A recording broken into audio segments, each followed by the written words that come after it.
ಒಂದು ಕನಸು, 100 ಕೋಟಿ ಹೃದಯಗಳ ಬಡಿತ ಮತ್ತು 11 ವೀರರ ಹೋರಾಟ. ಹೌದು, T20 ವಿಶ್ವಕಪ್ 2026ರ ಫೈನಲ್ಗೆ ಭಾರತ ಲಗ್ಗೆ ಇಟ್ಟಿದೆ. ಇದು ಕೇವಲ ಒಂದು ಗೆಲುವಲ್ಲ, ಕಳೆದ ಒಂದು ತಿಂಗಳಿನಿಂದ ಟೀಂ ಇಂಡಿಯಾ ನಡೆಸಿದ ಅಪ್ರತಿಮ ವಿಜಯ ಯಾತ್ರೆಯ ಫಲಶ್ರುತಿ. ಈ ಪ್ರಯಾಣ ಸುಲಭವಾಗಿರಲಿಲ್ಲ. ಲೀಗ್ ಹಂತದಲ್ಲಿ ಒಂದೊಂದು ಪಂದ್ಯವೂ ಸವಾಲಾಗಿತ್ತು.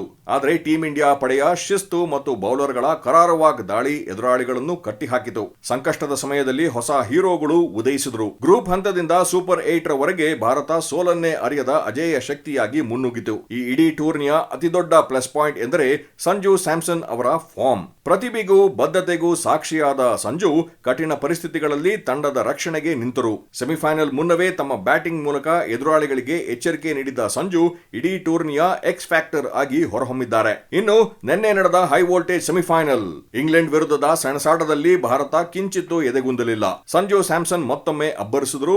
ಮೈದಾನದ ಮೂಲೆ ಮೂಲೆಗೂ ಚೆಂಡನ್ನು ಅಟ್ಟಿದರು. ಬೌಲಿಂಗ್ ನಲ್ಲಿ ನಮ್ಮ ವೇಗಿಗಳು ಮತ್ತು ಸ್ಪಿನ್ನರ್ಗಳು ಇಂಗ್ಲೆಂಡ್ ಬ್ಯಾಟರ್ಗಳನ್ನು ಅಕ್ಷರಶಃ ಬೇಟೆಯಾಡಿದರು. ಬಲಿಷ್ಠ ಇಂಗ್ಲೆಂಡ್ ತಂಡ ಭಾರತದ ಆಕ್ರಮಣದ ಮುಂದೆ ಮಣಿಯಲೇಬೇಕಾಯಿತು. ಈಗ ಭಾರತ ಫೈನಲ್ನ ಹೊಸ್ತಿಲಲ್ಲಿದೆ. ಸತತ ಗೆಲುವುಗಳಿಂದ ಆತ್ಮವಿಶ್ವಾಸ ಬೆಟ್ಟದಷ್ಟಿದೆ. ಅಂದು ಲೀಗ್ ಪಂದ್ಯದಿಂದ ಇಂದು ಸೆಮಿಫೈನಲ್ ವರೆಗೆ ಭಾರತ ತೋರಿಸಿದ ಸಂಘಟಿತ ಪ್ರದರ್ಶನವೇ ನಮ್ಮ ಅಸಲಿ ಶಕ್ತಿ. ಇನ್ನು ಕೇವಲ ಒಂದೇ ಹೆಜ್ಜೆ, ವಿಶ್ವ ಚಾಂಪಿಯನ್ ಪಟ್ಟಕ್ಕೇರಲು ಭಾರತ ಸಜ್ಜಾಗಿದೆ. ಇಡೀ ದೇಶವೇ ಈಗ ಗುನುಗುತ್ತಿದೆ.